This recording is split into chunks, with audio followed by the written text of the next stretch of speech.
Sure.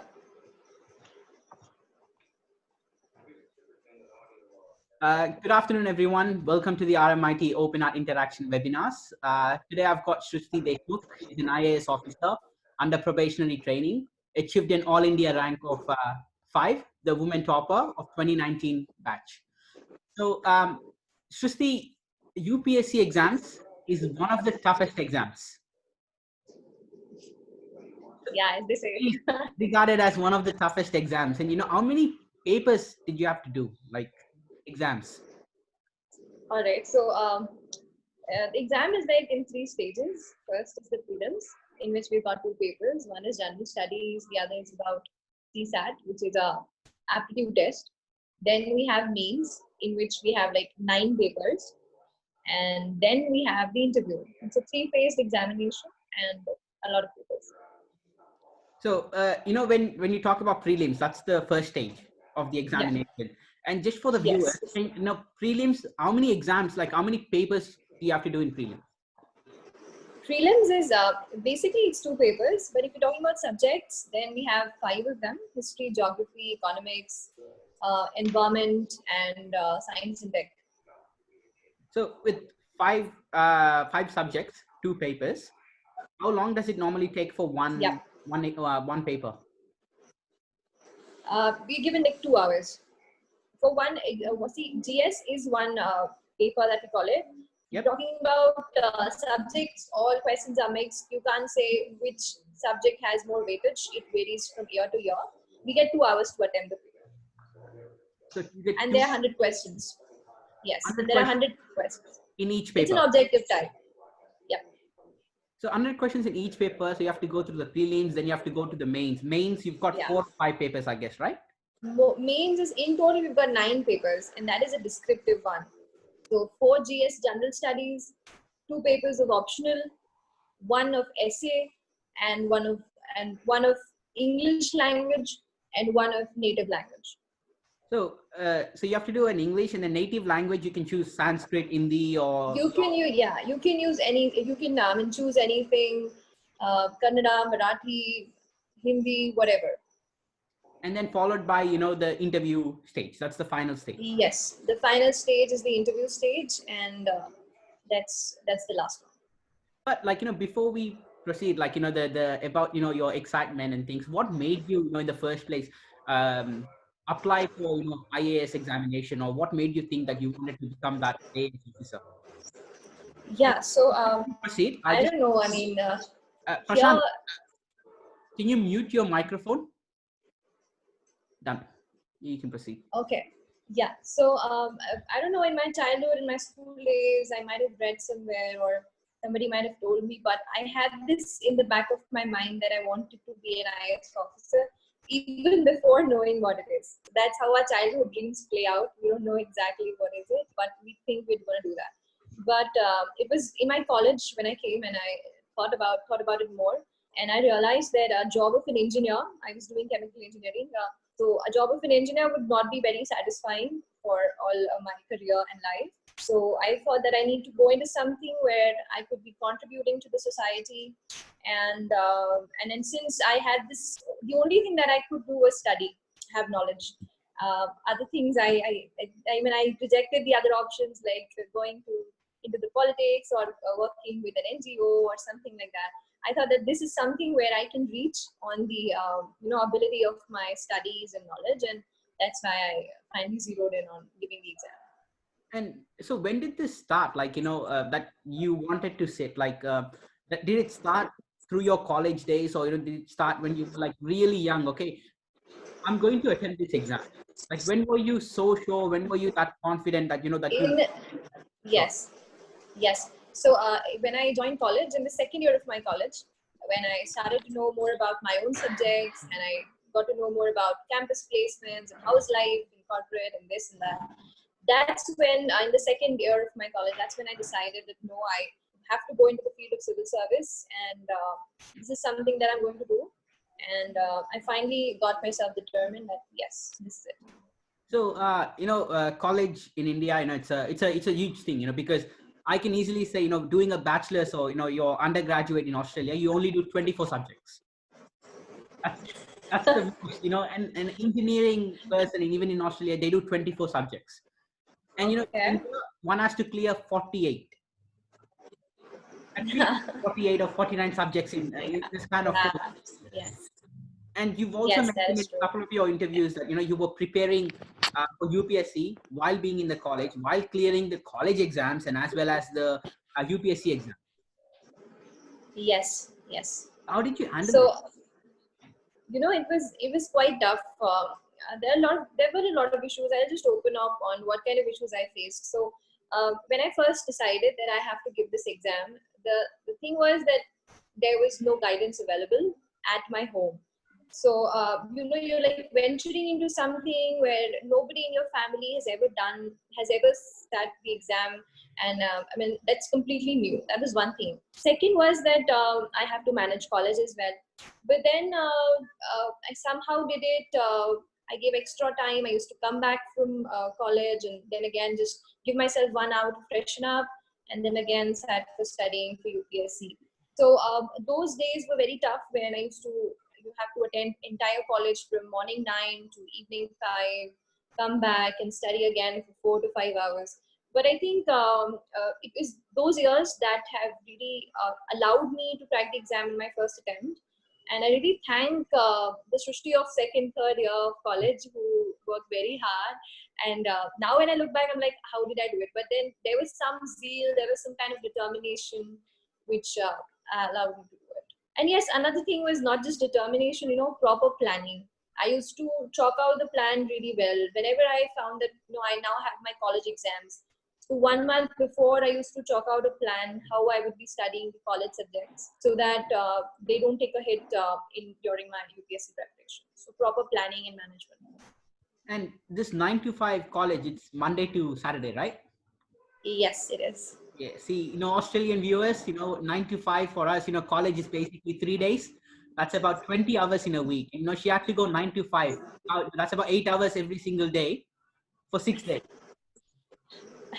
And mentally, what was going through, because, many people, UPSC exams are attempted and, millions of people, like I can easily say, 1 crore at least, will try applying for the exams. No, 10 lakh apply for the exam, then there are 7 lakh of them who write the exam. So yeah, it's a huge number that way. And the age range, because it from 21 until, for, depends on, what caste or, depends on what group you are. Yes, And, people yes, can still attempt it over and over again. Some people have unlimited number of trials. So, you're obviously yeah. competing with someone that could be 42 or 43 years of age. And, you can also be competing with someone on the other end that has tried it for 5 or 6 times, more experience. Yeah, that is true. I mean, these are the things that keep going on in your mind. And for me, especially since I was in Bhopal, so I come from Bhopal and I've studied all my life there. And the hotspot of preparation for UPSC in India, as people might be knowing, is Delhi. And since I had college, I couldn't go there. So one thing always kept running in the back of my mind that I'll be losing out on something. I'll not be able to access something. That feeling of being a deficit in preparation. I guess that was the feeling which drove me more, because that is why I felt that I should not miss. So I put on more efforts of my own, and that way. So, was it like, excitement, like, obviously, when you're learning something, right, and a lot of competitions there, there's something that tends, to go in your mind, either, anxiety, or, whether, you will get it or not, whether, the stress of, the stress of, getting all these things together. And what was Absolutely. going through your mind? Are you able to walk us through, mentally or emotionally, what were you feeling? Yeah. So when you mention it, I'm reminded of that one diagram. I guess you might have all seen. There's this mountain that we make and water going up. So from the top, you can just see the success, the good things, and good things that happen. But bottom of the water, there's so many of there are sleepless nights. There are nights where you cry. There are times when you feel you won't be able to do it. There are people who tell you that you're too young to do this. There are people who tell you that you shouldn't be taking this seriously. So I went through all of that, and it was tough to manage the time. It was tough emotionally for me. because I was seeing some of my friends going out, having fun, doing what they wanted to. But here I was studying, and because I myself was telling myself that, I mean, my parents put me no pressure. They said, I mean, you can manage on your own. But it was me myself who was putting myself in that position. So it was tough that way. Managing time was tough. Keeping away from all the outings and weekends and birthday parties was tough. Then not going to and in India, of course, you know, if you all, I guess you know that we have this thing that if any cousin's marriage is there, you have to be there and you can't miss it. So there's Festival. this family pressure, you know, that you have to be there, and then you'll convince them that sorry, I won't be coming because of my exam. So a lot of things have gone into it. And but at the end of the day, you know, I now feel that whatever I missed out on, I have paid that price, but the result is worth it. And definitely, like, missing out on those things obviously And is one thing I'll just add on, what I also learned from this is that anything which you want from your life, anything that you want to happen, you will have to pay the price. So don't just want something, be ready to pay the price. And if you're ready to pay the price, I'll tell you, goddamn, nothing can actually stop you if you're willing to pay the price.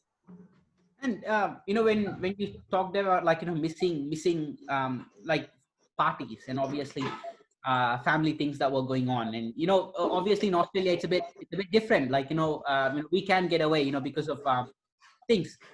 But normally in India, the family pressures, or that it's a bit too high, right? Yeah, it is. I mean, and since it's a open heart interaction, I'm opening up. So I had so many incidences where I used to fight with my mom. Mama, I don't want to come, and she'd be like, "Ek din mein kya ho jayega?" You know, to say that what will happen in a single day.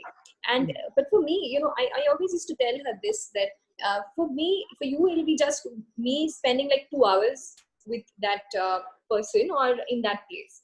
But what happens with our minds is, if we go out for 2 hours, and so we have that cassette playing in our mind before it, we have that cassette playing in our mind when we come back, or maybe till 1 week. It keeps on lingering in your mind. So I wanted to keep myself away from all those distractions. And so how, you know, I maneuvered through a lot of fights at my home and with my friends. And when we talk about this, did this quite impact the social aspect of your life? And obviously the price has been paid now, right? You are an IAS officer under training, and you've achieved such a fabulous thing. But what would be the case, you're going through the preparation, and you're sacrificing that social aspect of your life, either getting distance with that, losing the emotional touch, or losing that social life. What were So you yeah, feeling like? yeah, that happens. That happens. But you know, I was lucky enough to have some very close friends, which were very few in number, just two, three, four. And despite all the quarrels, my mother was there, my father was there. I have a little young brother who is in 8th grade now. He's like 10 years younger than me. So he was a child, and you know, he's there encouraging me, motivating me. He used to be there. My grandma's there at home. My grandpa was also there during those times. So I would say the family was there, and a couple of friends was there. So I missed out on the larger social network that I might have had, but then I had a close group of friends and family supporting me. So another takeaway that I learned from this entire journey was that you can't just cut off yourself from the entire thing. You need to have some close people to confide into your feelings. You need some of the people who will be there no matter what. And if you have that circle, then you can afford to cut off the larger social network and concentrate on the goal. So, like mentioning that, you worked on that, that social circle, as you mentioned, and college days in India, right? There are a lot of things, that happen. For example, um, too many people are in one college. Let me say that. A lot of. Oh, yeah, you're Are you good. able to tell me, like, how many people were in your class? Like, 50, 60 at least, or your group? Yeah, yeah. We were a class of 60 in How the many batch of. classes were there? So basically, chemical engineering is a subject which not many people are into. Yep. So that way, I just had 60 of us, the batch of 18 of chemical engineers. But in other streams, for example, electrical and electronics, computer science, information technology, there we had about 120 plus students in each stream. So for me, it was not much. So, like 60 people in your class, 60 different stories, 60 different things. And, obviously there must be some interaction, right, happening. And, Yes, of course, definitely. so 9 to 5, let's say you go to college and then, you obviously do at least, 1 hour of preparation every single day, right? Just to stay, either Yeah, current yeah. affairs or something like that. And Yes. what was going in your mind? Were you affected, or were you ever thinking that I might be losing my college friends? Yes, it happened so that I used to share with them towards the later part that I'm into something like this. So good enough, they used to share with me some notes which I might have missed, or some things that I might have missed. So that way, they really helped me out in my preparation for the college subjects. But yes, I had a couple of those feelings where I felt that I'm not going out, I'm not moving with them, I'm not spending that amount of time with them. But back in my mind, I knew that the priority, it's more about prioritizing. And somewhere I had prioritized in my mind that for me at this point, this exam is something which is the most important thing. And so I sailed through it. But yes, I had my lows as well. And so as soon as you found out the result, right, media attention, everything. And but what was in your mind, like, more than the media attention, more than everyone's attention, you've achieved it. So you've been working hard since the second year, third year, and you've been working hard for the last 3 or 4 years of your life until that moment. What was Yes. How did you find out? Like, you went through the portal, right? Yeah, so it was my best friend who did it for me.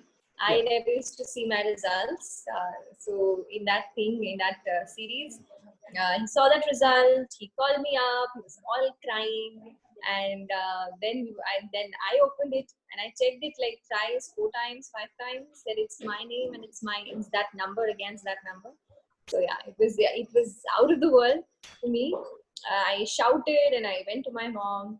I called my father, and it was like an amazing. It's like a moment which I won't be able to ever forget in my life. And then, did you ever feel like a lot of load was off your mind? Like, study, study, study, and then all of a sudden, like, you've done it. What happens is after the interview you stop studying because you don't feel like studying for the next year, and you're like you don't know if you'll be through this year. So I had stopped studying for the past for the 1.5 months before my result. But then yes, I was very relieved, and I felt that the kind of efforts that I had put into it had paid off. So it was a feeling of relief. And so, when you say that, like, after the interview, and typically, how long did it take, after the interview to get the results? I had my interview on 21st of Feb, and my results came on 5th of April. So, pretty much 1 month, 10 days, Yeah. or 15 days. And Yes. so 1 month, 15 days, about that 45-day period, were you thinking, like, did I do well in the interview? Because, once a person gets through the interview, right, you would be pretty confident. If you can ace that interview, you're in. Yes, it also it works that way. But the subjects, the main subjects, they have a greater weightage. So it's kind of both. It's you need to go good in your mains, and you need to go good in your interview. Kind of a combination. So you never know. I mean, you might just attempt the interview, but you might have scored very low in your mains, so you won't be able to get through. So it's kind So of a you will be tricky able to part pick there. the not the first four, like IAS, IPS, IRS, but like IIS or something like that, information services. Yeah, that'll be there. So, But but still, I mean, there are people who miss out on that. so with 45 days, what was going on? Like, you were pretty chilled, or pretty anxiety levels, or No, my anxiety levels had shot up as and when April was coming, and I tried to keep my cool, tried to go out, tried to pretend that nothing was happening, but it was pretty much all in my mind. and and you found out, but just a question, like you've always mentioned in these interviews that I was watching, you only wanted to give it one attempt.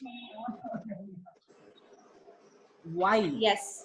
So, when you add that, so when you add that feeling, you wanted to become an IAS officer. Why one attempt? In the over the course of time, when I saw and met people during my preparation who had given the exam for like twice, thrice, and who were trying but not able to get through. I don't know. I had this some fear kind of a thing that I cannot sit through it the second time or third time. If at all I have to do it, I do it in once. So it's more about giving my 100, 200% in the very first go. Because what about not losing out on any detail in the first go? And the kind of zeal that we have, the enthusiasm that we can put in the first thing when we're doing something, I guess that's the highest level. So I don't know, it was my personal thing that I thought that I'll just go for it once. And why chemical engineering?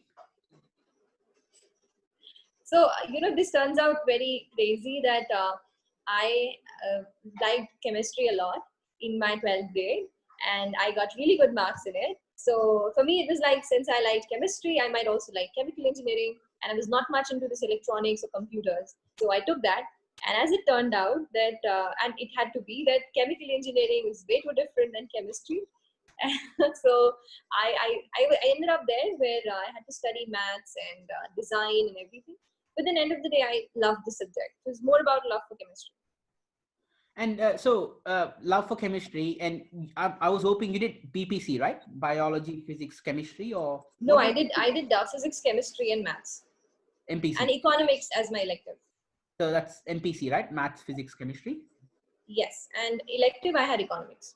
Okay, so most people that do MPC want to become doctors in chemistry. People that are really good at chemistry want to go for doctors. And did you have any other profession in mind? Let's say before IAS, what was your backup plan? Because you only wanted to attempt it once, and let's say if you didn't get in, what was your other plan? Um, when I started, since I had taken admission to engineering, my natural backup plan would have been working as a chemical engineer somewhere.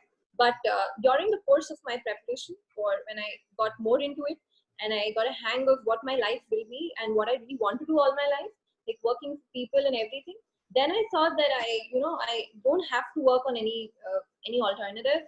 I did not sit in any campus placements. I did not sit for any interviews. And so I basically went to a place where either I'll make to this exam or I'll join some NGO and start working with the people. So I had just gotten that in my mind.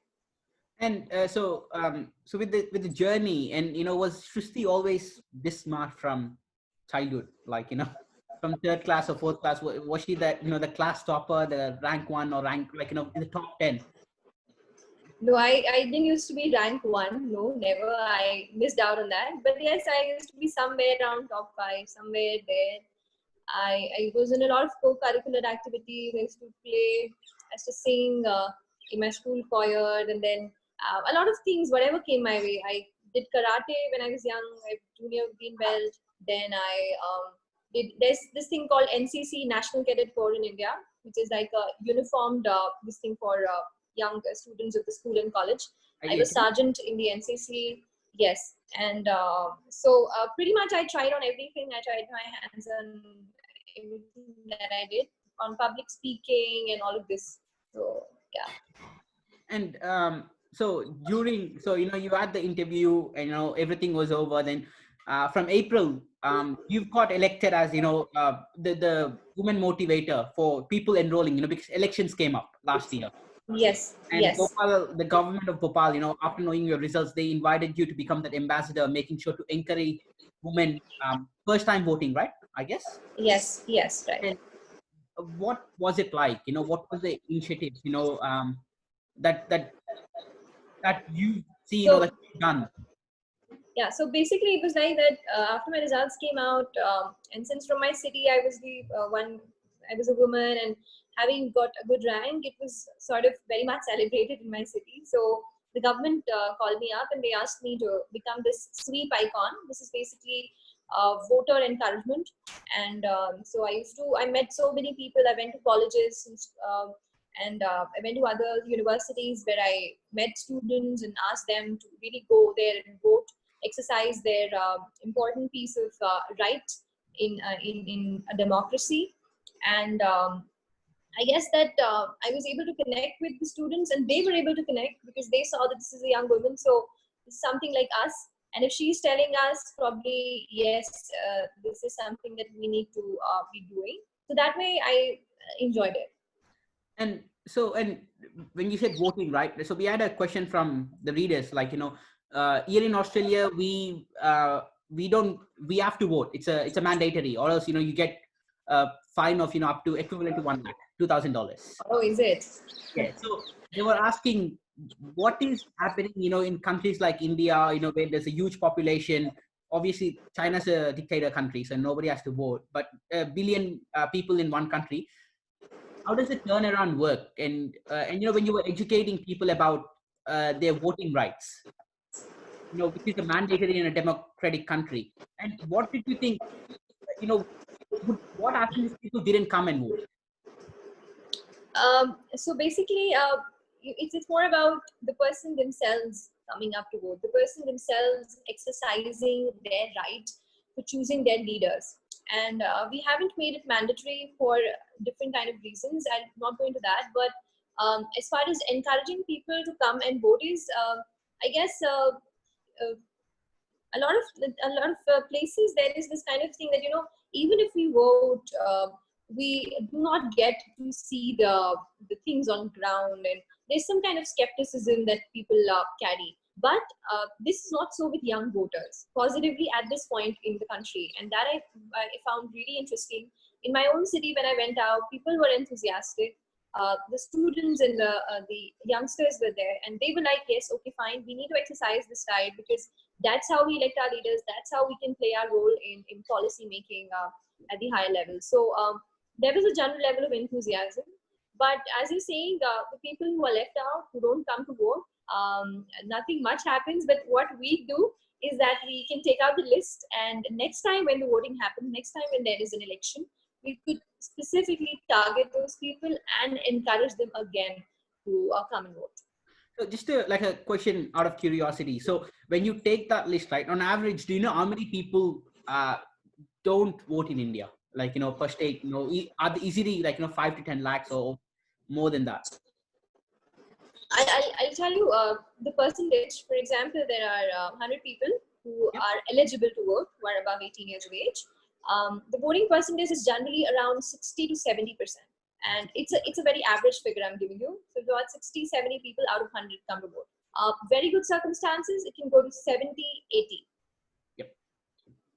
So pretty much, and then you probably target those people next time, right? Encouraging them to vote. Yes, yes. And also, for example, there are elderly at home. They're persons especially able. So we make sure that our voting booths are accessible to them, and these are some additional things that we do. And normally we always get these questions regarding, that we call them EVMs, right? The voting, Yes, the electronic. electronic voting machines. Yeah. Yeah.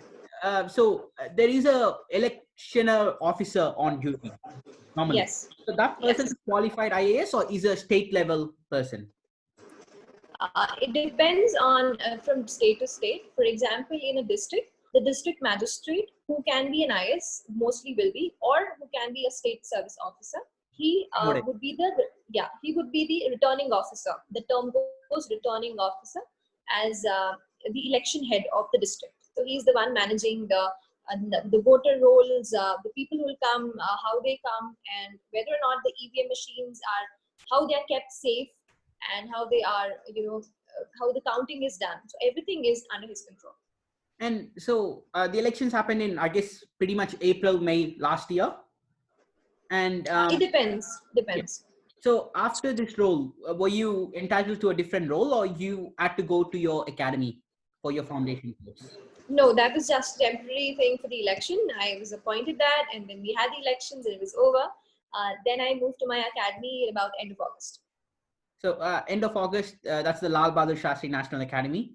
A Yes. lot of admirers in India. A lot of people like it. It's the place to be in Missouri, right? Yes. And Yes. it's the best campus one can get in India. And the place, the weather, and Absolutely. I mean, you don't have to be a photographer at all to get good photos. There are hills at the backdrop. There is it's Himalayas after all. you can see snow-clad mountains when the clouds aren't there. And seeing snow-clad mountains right from your class is a very good thing to see. So yeah. LB, it's a very special place. We can call this a selective place, because a lot of there are only toppers in LB because everyone has to do the exams, and then they all come to the Lal Bahadur Shastri National Academy for their foundation. Yes. And Yes. what were the things like, the batches, the friendships, because it's all toppers. Everybody's there, they have their own reasons, they have their own struggle, they have their own, own stories, how they did this, and Yeah. what were the things like, at the start? Yeah, I'll share with you two aspects of it. First thing is that, when you enter that place, you're adulated back at your home. But when you go there, there are people like you. I mean, they have been adulated back home, but now what? I mean, you're all equals. You're all IAS officers. You're all IPS officers, and the environment there is such that we have our teachers who are IAS officers themselves. So they make us feel, or they actually bring us down on the ground. That hey, it's okay that you've cracked this exam, but now it's the time that you need to be trained for what you have really written this exam for. So you're meeting people who are toppers on their own, but now you start seeing them as persons with extremely different personalities, with different traits, qualities, have their own talents, and not just studying. Somebody does photography, somebody loves singing, some play piano. So you start seeing people for what they are beyond this exam. That's very interesting. Second aspect, which I'll tell you, is that every person has a story of their own, and a story of struggle, a story of dedication, a story of how they came through. I'll share the story of two women. One is from Maharashtra. Now, she's Archana, and she has cracked this exam when she is like around 32 years of age. She has a little baby who is about like 5 years old. So, and she prepared for this exam away from home, away from her family, away from her daughter. And so this story motivated us so much that, somebody could give that much for this exam, for the society, for being able to be in a position to do something. We were really motivated. Secondly, I'll tell you the story of Rehana. She's from Kashmir, and Kashmir is a place which is very beautiful, but she was there as a doctor. She was studying, but she had very less resources. Internet was an issue, but she still studied, and she got through. She was the first person from the entire state, Jammu and Kashmir, as it was then, to crack the exam with such a good rank. So you come to know people's stories. You come to know about what they are as persons, and it's amazing to know. And you are provided, so it's a classes Monday to 5 or 6 days. Yeah, it starts from Monday to Friday, and it classes from about pretty much 10 o'clock in the morning to around 3 o'clock, 3 to 4 o'clock in the evening.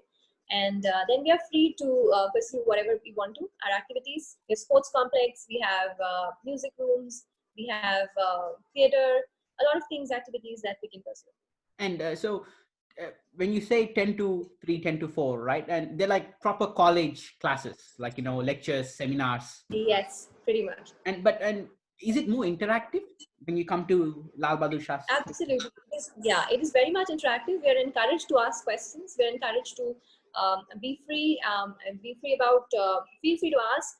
And there are people from different backgrounds who've come there, some who've put up like 25 years of their life in service, some who've not been in service, who've been in some NGO, but are working for the society. We get to interact with a lot of people, and that opens up our mind. And we slowly start getting a hang of the system. How does it work? We are taught law of the country, the criminal procedure code, the Indian penal code. We are taught how to conduct, how to write orders that way. So it's a well-rounded training. And so after the training, so you've gone on field trips, camps, to places. And Yes. where was your trip? So yeah, basically pretty much first every Saturday we have this treks, Himalayan trek. Because we're living in the Himalayas, there are so many treks we could do. Every Saturday we used to take a trek of about 10, 20 kilometers. And we used to get tired. But now when I look back, I felt that was like really good views. I could see trekking. That was the first time I was exposed to trekking in my life. It was amazing.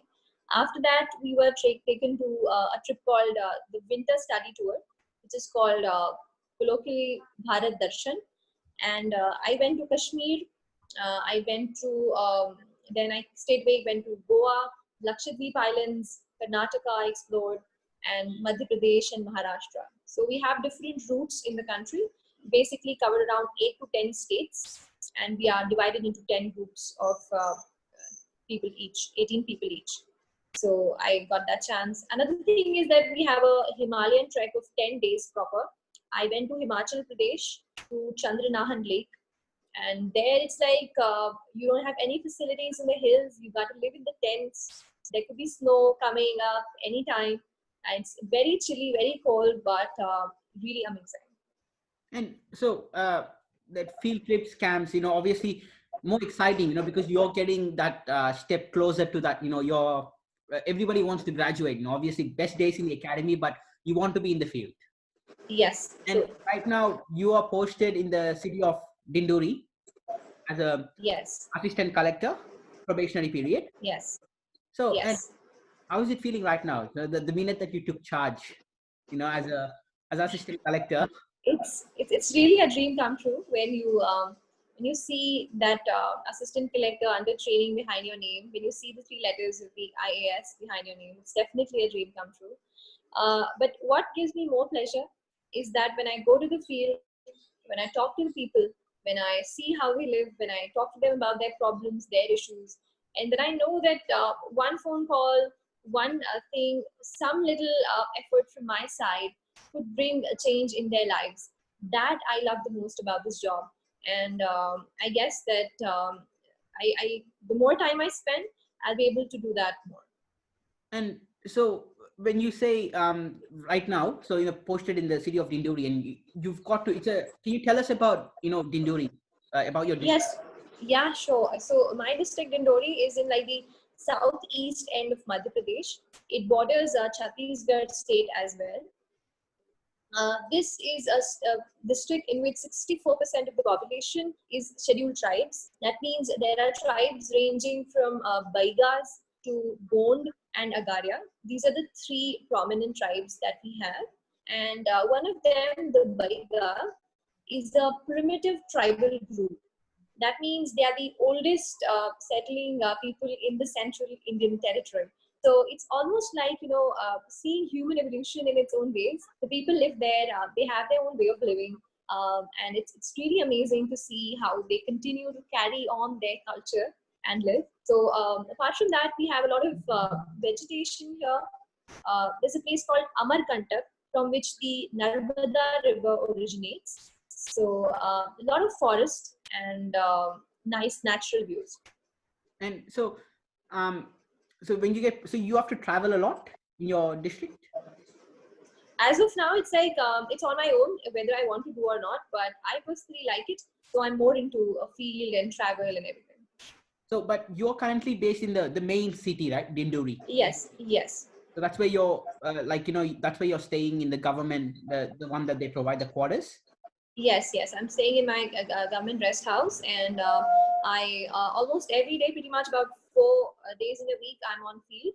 I take around 2 hours trip to go to the peripheries of the district, to go into the interior forest villages, and that I really like. So I take those trips. And most people ask me, it's not. I know it's not a 9 to 5 day job. It's because you don't know what happens. Can you tell us, like normally, how long are you working right now? For example, what time are you starting your daily routine, and what time are you finishing? And sometimes when it goes late, are you able to walk Yeah. us through those instances? Yeah, I'll definitely do that. So what happens is that right now I'm on probation. I don't have any independent charge. Getting an independent charge means that you will be posted as CEO of a block, or you will be posted as a tehsildar, which is a revenue officer, or you will be posted as an SDM, a subdivisional magistrate. Now these are independent charges. When I get independent charges, I'll have to sign files. I will have to work through assignments myself. Right now, I don't have an independent charge. It's pretty much like I can explore on my own what I want to. But still, I set out around at 9 o'clock in the morning. Before that, I go for a walk at around 7:30 for a morning walk. Literally freshens me up. And after office at 9, I do some assignments in the collectorate office. And in the second half after lunch, I go for a field trip. If I've gone far, it might take around 7:30 or 8 to come back. Otherwise, I'm home by 6. So, and even if you're like, let's say when you get posted, right, as a assigned post, that's going to be a year later because you're under probationary for 1 year. See, under probation also, I would be given independent charges. So Okay. maybe about like 2-3 months down the line, I might be posted as CEO of a block, which is a subordinate post to what Yeah. I will be getting after probation. But the learning part is that if you learn the roots of it, if you learn the base, you will be, and from the bottom up, then you will be able to monitor the work when you are there at the apex position. So that's the whole idea. And that's why I'll be given independent charges of the subordinate positions. And so with the independent positions, as you mentioned, you have to work through your own assignments, you have to be signing papers and things. And do your above officers, is it a typical 9 to 5 day job? Definitely not. I'll walk you through one instance. When I came here after a week, we have this COVID situation. So it was around 10 at night, and my subdivision magistrate, sir, he called me up and he said that, Shrushti, we have a case right now. We have detected COVID case has come positive, and I want you to come with me and see for yourself how do we go about by the standard operating procedure. So I had all settled up with my thing, and I was about to really doze off early that night. But then I got a call, and so at night I was out. We went there. We somehow got to find that this person had come from a different district. He was traveling. He had gone home, and then he had come to the quarantine center. Those were the initial days. So there was a kind of issue of mismanagement and how to go about by this. So then found out that he had gone home. So and his home was like 50 kilometers away. So we traveled all the way at night to his home. We got all of his family members from there in an ambulance. We got them quarantined in a different center at the headquarters. That night I came home around 1:30 or 2. So this is the job of the person who is in charge. If something happens and the leadership is demanded, you will have to be on the field. And if normally when you say you're traveling at night and things like that, you are assigned a driver to take care wherever Yes, you want. yes. And typically, like, let's say 2 or 3 more cases, you have to work at night times, for 1 or 2 days. You'll be tired, you'll be quite stressed out, and you guys are trained to go through these situations. Like an IPS officer being trained, at 9 times, only working, sleeping for 4 or 5 hours a day, for a period of 5 or 6 Yes, very days. much possible. You need to be trained. You never know what happens and what district you get posted. Yes. So the unpredictability of the job is that you don't know where we posted. You don't know how that place will be. You every place has its own challenges, has its own things that it has to offer to you. So I think the job is more about adapting yourself into situations, being able to provide leadership where people won't even know you. And if you are posted in a district and none of your subordinates know you initially, and it is a time of a disaster, suppose there's this COVID going on, you are posted in a district and you have to manage it. And so you have to do it. I mean, you have to make sure, you have to pull your strings, find out how things work out, talk to people, interact with them. It's more about man management and about providing leadership. And but I guess that's the charm of the job. So yeah. And so leadership, so a lot of things are involved, and it's a on the spot decision making. Yes. And so are you ever what's the feeling, because you're representing your district, and obviously people look at you, as the head, because I know the prime minister can't take care of me. That's the fact. I need to look up to my people in the state, civil services, or my state people, that are managing that collectorate offices. And what's the the feeling, or more than obviously it's patriotic, government servants, but what's the feeling, when you're representing these people, and with every decision you take, as an impact, whether you're a good officer or a bad officer, it's going to have an effect on this. Yes. The So feeling that you guys go through. it's really, in the first instance, it's really exciting to see that the kind of impact that your actions can have. And then you realize that if you are working in a positive direction, you can really bring change into the lives of so many people. And you start taking inspiration from little things that happen. I'll just narrate one incident here, just to make sure I connect with you what I'm talking about. I was coming back from a field trip, and I happened to stop in a community health center. Now it's called a CHC, it's a public health center, but at the block level. I just happened to stop by. I was talking to the doctor. I was checking on the COVID patients. And are there any patients? Are there any suspects like that?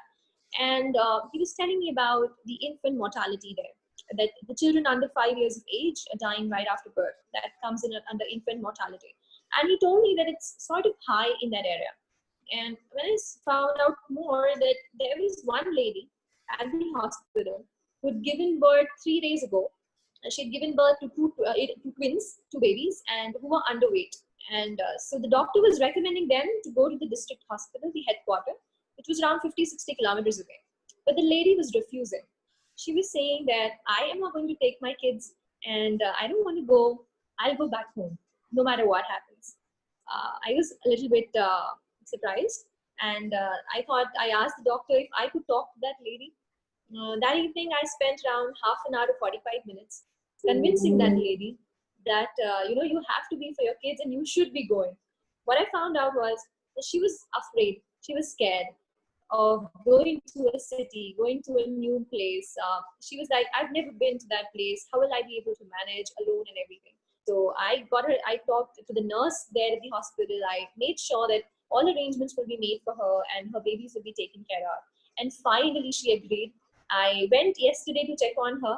So both of her babies had recovered from jaundice. They had started feeding.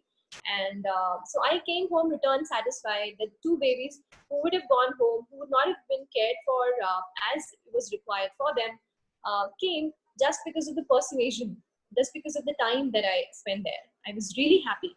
So these are the very small incidences. For me, it was just half an hour. But maybe for the kids, it was more to do with their health, their life. So these are the incidences that motivate you and keep you going.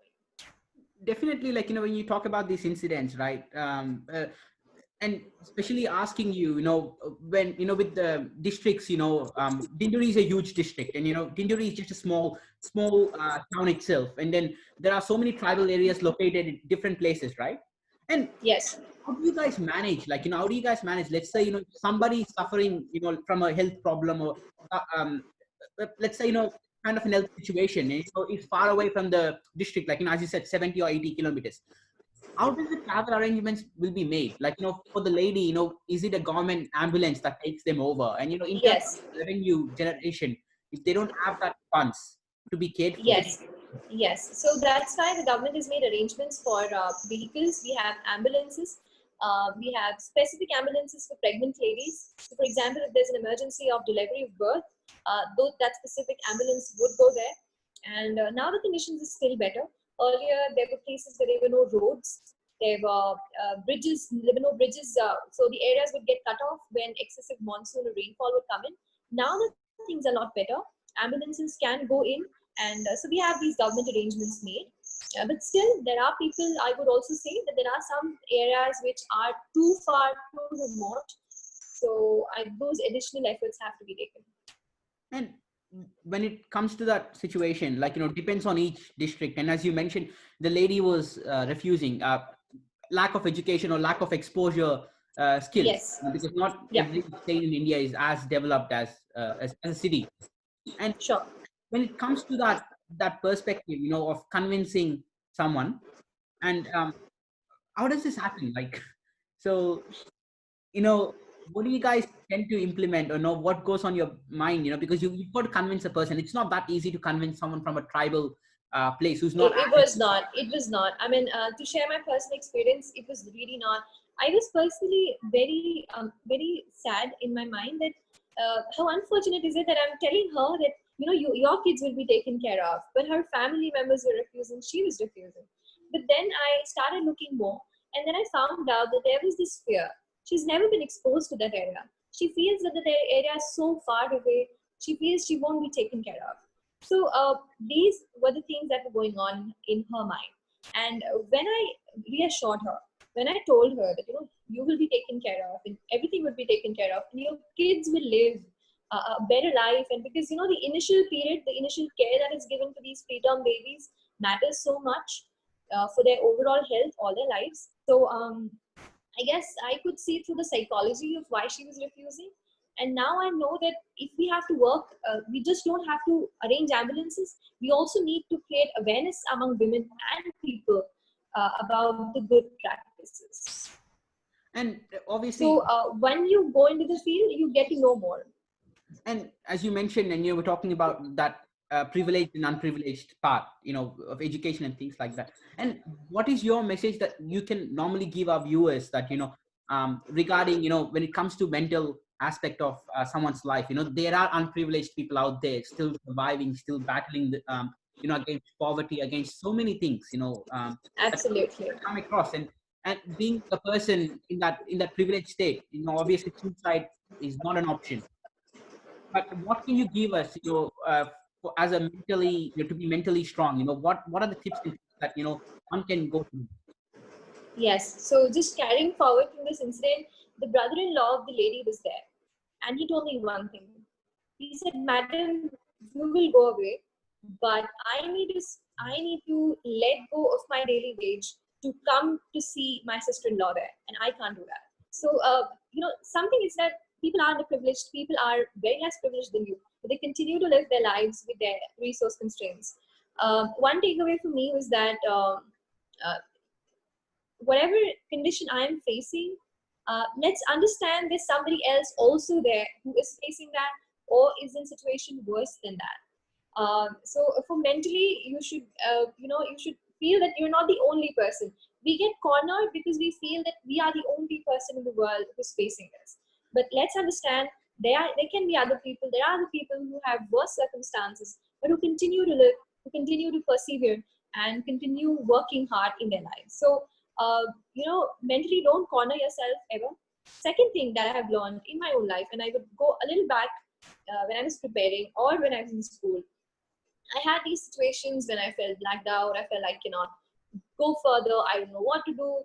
But then as I had written in my post as well recently, that I opened up to my friends. I told them without fearing that they'll judge me. And thankfully, I had friends who did not judge me for what I was going through. They told me what they felt was right. And sometimes one thing that they said was completely changed my perspective about it. So I guess you should be talking about what you're facing. Don't corner yourself. Life is too precious to be, to be sad and to be wasted and being sad and worried. But yes, accept that life could take you through bad times, but you just have to persevere, and good days do come. Definitely, I think that's a very good message for the international students out here in Melbourne. Life, you can't, you've got to open up. And obviously there are a lot of people going through so many things. And with COVID kicking in, obviously lockdown in India, and people are not even earning their daily wages. And there are families Absolutely. living there happily. There are families living for 10,000 rupees in India, and they're way happier than people who are earning millions of dollars. And That's so true. and that's a very good message that you've given our viewers today, that don't you've got to open up. And something, someone or some instances, depending on the time, or when you listen to it, it can change your own perspective. Yeah, that's so true. And so I've got a couple of questions. And being a woman, and obviously it's different in India. Gender bias, I wish I could say it does not exist, but I do run campaigns, girls can code, and these kind of things, and we knew, it does exist. It's a fact. We all have to be Yeah. open about it, and we all have to do something. And even in the corporate sector, from my experience, we all say men and women are equal, but women in the same role as me can get underpaid. And Yes, true. with India, it's a bit different perspective. With women, not being not being treated the same, or even if they're being treated as the same in city places, rural places, it's quite different. And what's your experience? Achieved rank 5 and things like that. And from your childhood days and up until now, what can you give us? Yeah, sure. I'll give you perspectives from two instances. So while I was preparing, while I was young, um, there was this whole issue about one set of my family members were like, you should be learning cooking, you should be learning how to, you should be knowing how to do things, keep things in order, organize the home, help your mother out, and things like that. So there was this whole issue. So you come to know that since being a girl, you would be tagged with having certain qualities, and also doing some kind of particular work in your family or outside. Thankfully, my mother and my father were like, it's okay if you don't know cooking, it's okay if you don't spend time with it. That way I was lucky. But there are a lot of women, there are a lot of girls who are not lucky as that, who are encouraged to marry early, who are encouraged to take up jobs. For example, there are some cliched jobs like in India, for example, we have this job of a teacher, a job of a professor, a nurse, or a receptionist, a front desk office worker. These are the jobs which are encouraged for women. But jobs like being in the army, being in the civil service, being in the police, or something like doing a corporate job, which is a very high pressure. Things are changing now, but I'm more referring to the rural part of the country. There, these things are still a taboo. So we have this gender bias a little bit existing. But I personally feel that the first step towards working against this, working for a world which is equal, working for a world which gives women equal opportunity, the first step towards is recognizing that something is wrong. And once we start recognizing, we can think about ways to go further. Second instance that I'll quote is the very day that my sir called at 10 at night, and I was there on field. There were some doctors who advised me. They said, "You go home, ma'am. You don't have to come all the way 50 kilometers, and it'll be late at night." That was one thing which I felt that they were saying because I was a woman officer.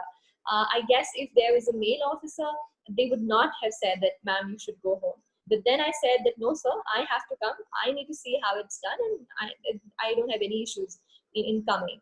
So, you have these subtle instances that happen. But as we have been trained in the academy, as I had interactions with my mentors at the academy, my teachers have told me that, this will come in. There will be people who will feel that you won't be enough. You can't put in that amount of effort.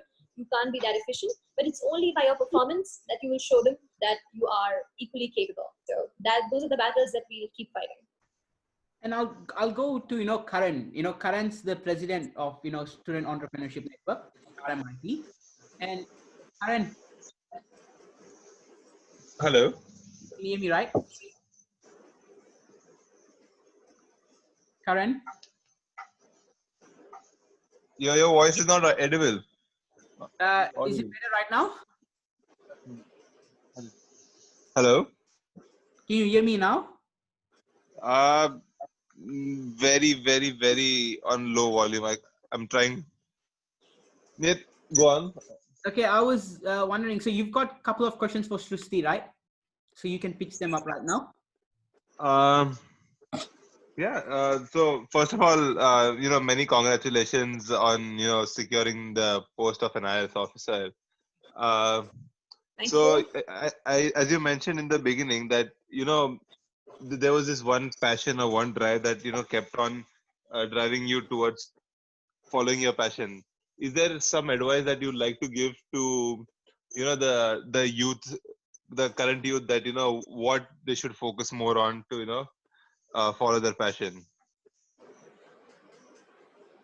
It's since it's passion, it's personal.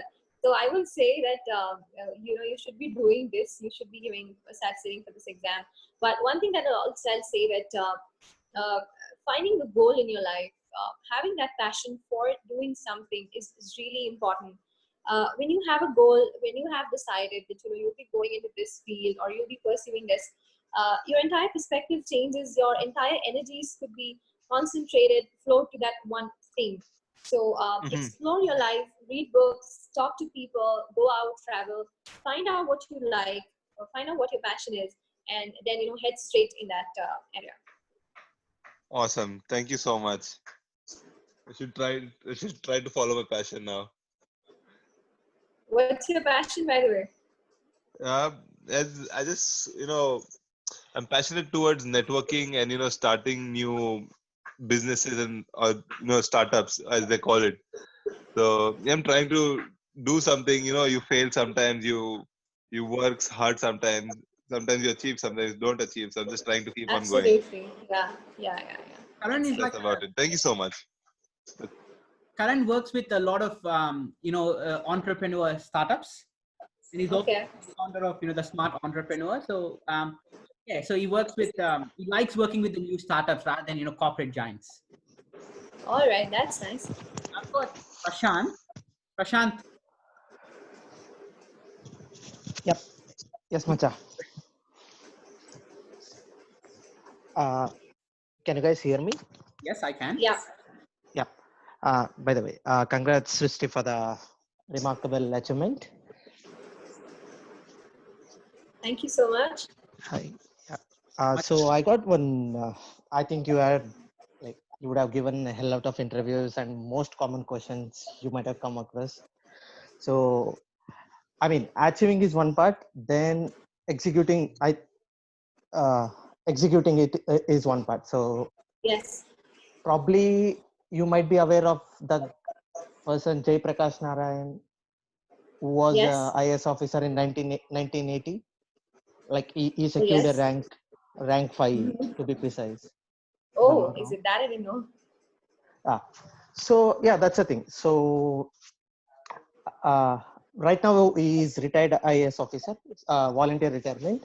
So I came across the person, the first IAS officer. So I asked him. So he was very privileged to have the government position and that constitutional position, but he gave up that position and he got into the politics where he couldn't succeed. I mean, every party has tremendous how do I say, like, respect towards him, but he couldn't reach out people and I mean, endorse his ideology. And you being from Bhopal, which is in the heartland, where the actual Indian politics takes place, which is completely a Yes. gray area. To be precise, there cannot be white and black. Especially when you are in that position, you cannot go with the white and black. You got to play around the What do you mean? bushes. I mean, there are too much sensitivity in that place. So how do you act? How are you planning to tackle those kind of aspects, especially in India, if you see the place you come from? Yeah. Right. So yes, these things are there, and we don't take it as a very specific kind of a thing of a problem in the job. I guess every job, for that matter, has its own positives, negatives, some gray areas, things like that. So I would personally take it as that, as a part of the job. That's one. Second thing is that when it comes to tackling, the politicians, so specifically to speak, are elected representatives, and they are the ones who have the support of the backing of the people. So if there is some good input that they're giving, there's some prioritizing that they're doing, which is possible within the four corners of the law, I would say we could go forward with it. But third thing that I have in my mind is that ultimately the quality or the virtue of integrity is most important, and so I would be carrying that forward in all that I do. And so personally, I don't have much of a field experience right now, as you know it. But my perspective is that you need to get things done. Work shouldn't be stopping, and we will somehow maneuver. We will learn to communicate, to persuade, to negotiate, and I guess that's how we'll keep going forward in the system. That's great, and I hope you do that. I mean, All right. Thank you inspire so us in much. that aspect. Yeah. Thanks, Prashant. I'll go to Viditi.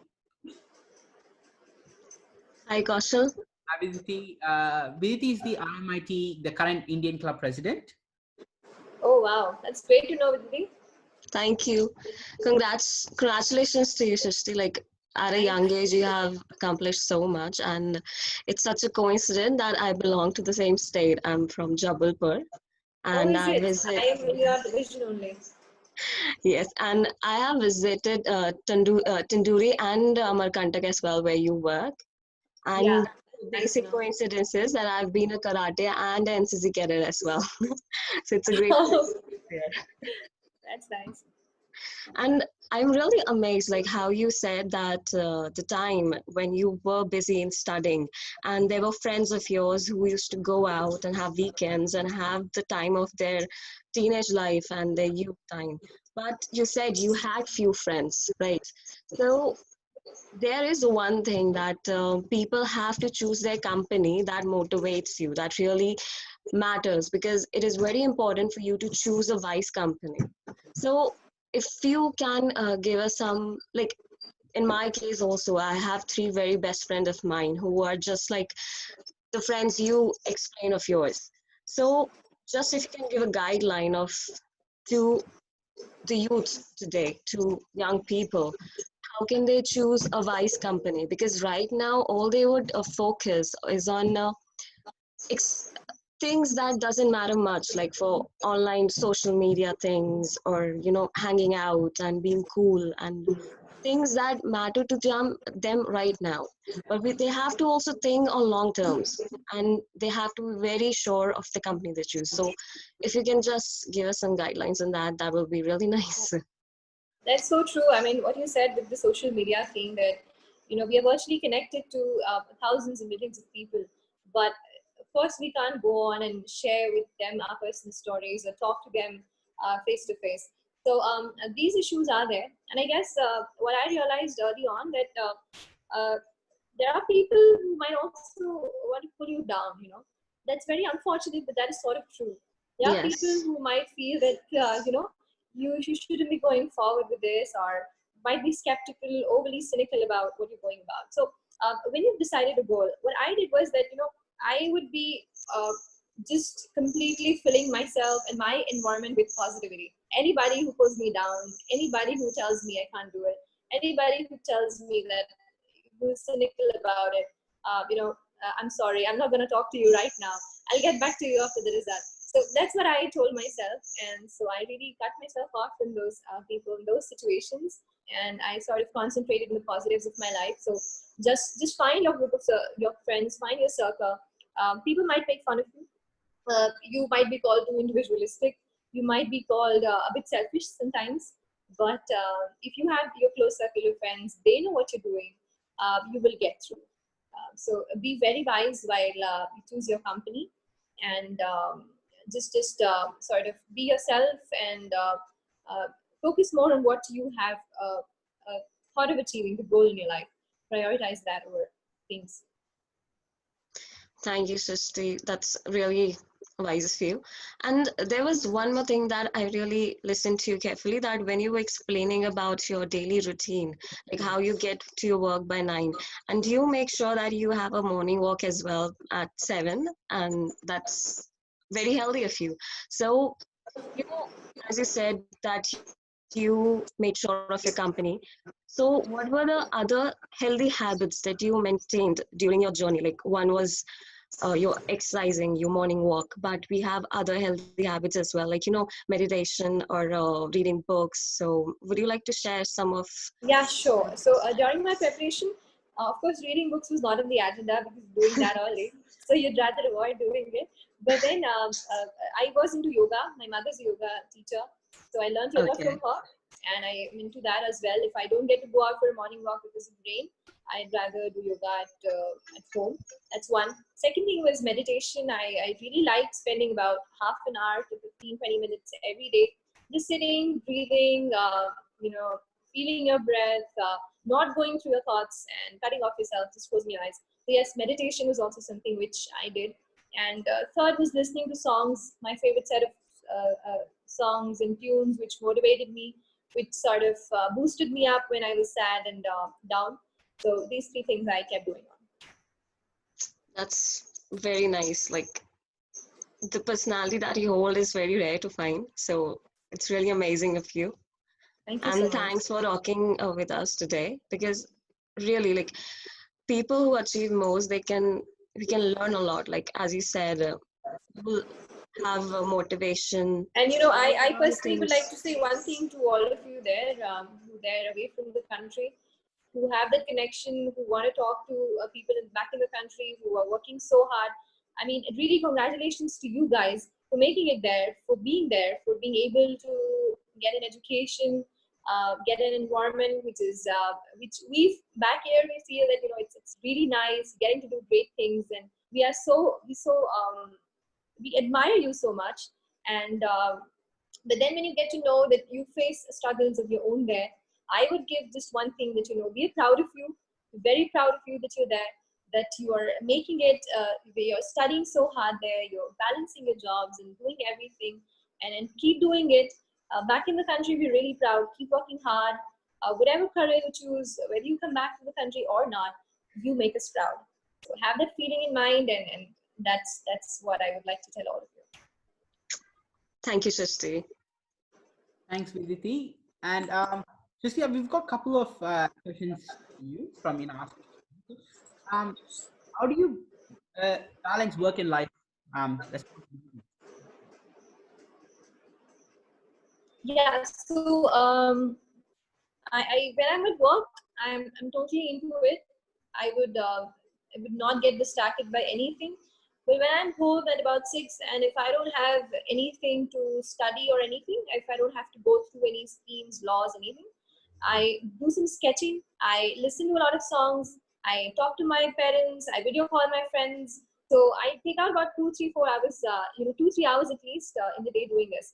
And what I've realized is that those 2, 3 hours are my pack of energy for the next day. If I don't do that, I would feel sleepy. I would feel very tired at work. So I have realized that the life part of it, as you're saying, work-life balance is really important, and you need to take out time for yourself and your family. That is something which keeps me charged and boosted. So this question's from one of the followers on Instagram. So they said, "Ma'am, I'm in year 10 right now, and due to COVID situation, so this is from India, and I'm in year 10 right now, and due to COVID situation and everything, we just had the exam, and I'm quite struggling, to take notes, and with so many subjects happening, with so much things happening, I'm just struggling to take down notes. What is your what advice can you give in terms of taking down notes?" I would just confirm, is it regarding UPSC or she's giving some other exam? No, so this is in. So she hasn't mentioned anything, but she just mentioned in terms of examination. Okay. Taking. So she has to give an exam right now, or she did it. She has to, right? It wasn't decided by the government yet. Some states, some states automatic pass, the others not automatic pass. Most. Right. Yeah. So she said, in terms of note taking, too many subjects, what can I do? Okay, so see, first feeling is that you're overwhelmed. I get that, we all are. There are situations where there's less time, but you have to achieve more. But also understand that it's not only with you. All of the people who will be given the exam this year will be facing with the same thoughts. So don't corner yourself, don't get overwhelmed, don't get under pressure. What you are facing, so many of us are. Second thing is that, manage your time really well. Make your proper routine.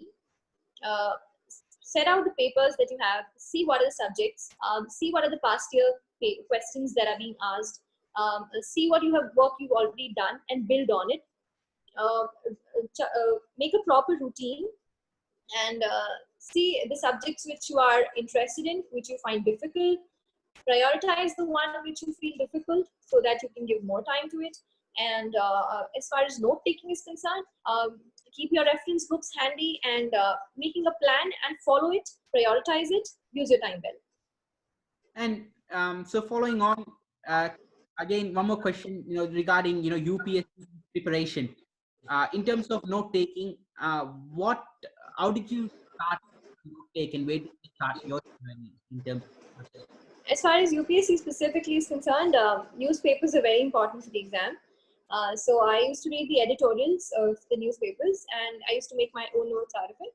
That you'll be able to do once you are through the syllabus and the past year papers. That way you know the demand of the exam. So find out what it is, keep reading the newspaper, keep noting down important perspectives, that important arguments that come in the newspaper, and that's the way to go. And question, being in the, so I'll ask this towards the end. So what changes have occurred in your life after getting such a designation? Oh yeah, so a lot of changes occur. Until now you are a student, you're busy studying with your books and everything. Now you've got a job. Now you realize the importance of weekends. Now you realize that you have to go to work, and you have to be on field. You have to provide leadership. So a lot of things have changed. My perspective about life has changed. My routine has changed. But the best part about it is that what I had in my mind that I would be doing, I am now practically doing it. So I just go in and talk to people. I give my best. I try to learn as much as I can so that I can be good at the job. And also it's really good to inspire people. It's really good that I get to interact with so many people. Sometimes they know me, sometimes they don't, but then when I talk to them, and the interaction part of it, I guess, is the best with this job. that's fine. So we've got one more question from Instagram itself. Say, will you be ever interacting with your fans on Instagram? Oh, is it? Haven't thought about it as yet, but since you've mentioned, I'll see what I can do. They've also mentioned the answer. So before I reveal the next sentence, I want you to say what you think. Yeah. So yeah, I definitely think about it. I haven't thought about it as yet, but I'll look into it in weeks to come. And so this is a question from me, because I've read a lot of articles, towards, Akshat and, the Kanshik, all the top. I've read about 5 or 6 articles that said social media, you guys were away from social media during your preparation until you went to the Shastri National Academy, or until this year. And that's a common factor among all the topics that have sustained really good scores. Yeah, so it's very personal, I guess. But for me, it was like if I enter into conversations, if I talk to people, I'd rather get distracted. I'd rather go on watching YouTube instead of WhatsApping my friend my notes. So I personally thought that I should be closing on that. I closed my WhatsApp account. I still till date don't have a Facebook account. All that are there are not mine. They're just by some people who are posting my notes and everything. I opened an Instagram account after my selection. So that's pretty much it. I personally felt that I'd be distracted, or I won't be able to devote enough time to my preparation. So that's why I did it. And definitely, and now you've achieved this, and what's your take on social media? It's the social media, I would say, is a double-edged sword, and you need to understand this, that you can share pictures, you can be connected to people. There's a positive side of it, but then also the negative side is people could give you some negative comments, some negative feedback, and there could be people who you would never even meet. And but then you should understand what social media is for.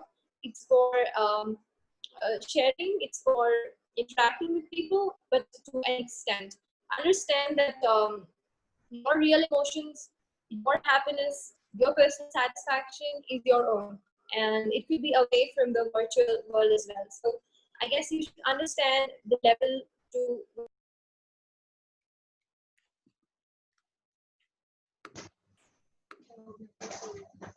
Preeti and Prashant.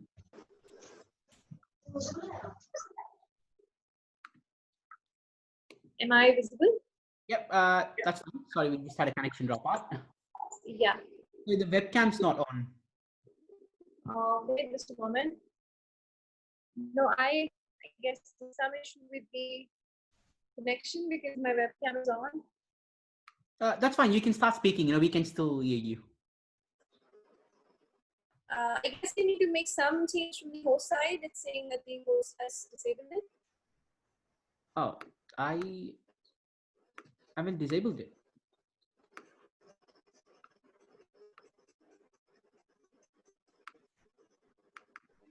It should be on. Can you try right now? Not as yet.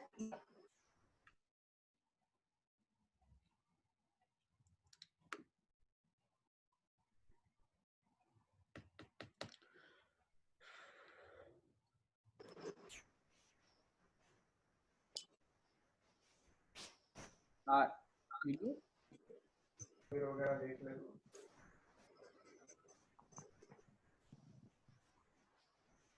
I guess it's below.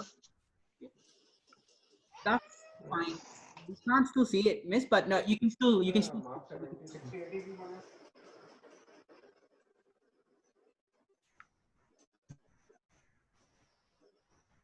So you can hear us, right? Yes. So coming back to the question, and if moving on, what is the thing that you can give, to the developers or to the IT experts out there, that when making a social media or when making an application, what do you think is needed to make sure that everybody gets a fair go? Could you just repeat your question, Kaushal? I got disconnected. I couldn't hear you. So to the developers out there that are building the social media apps. Yes. So what is something that you can give us in terms of your like an opinion that what are people like actually looking for, rather than building a social media platform that it can be used in a good or a bad way. Yeah, it can be. But obviously, what is something that advice that you can give the developers to start working on in terms of as a social responsibility side of things? I just stress on privacy much more. I guess people come on social media platforms, but We had discussion.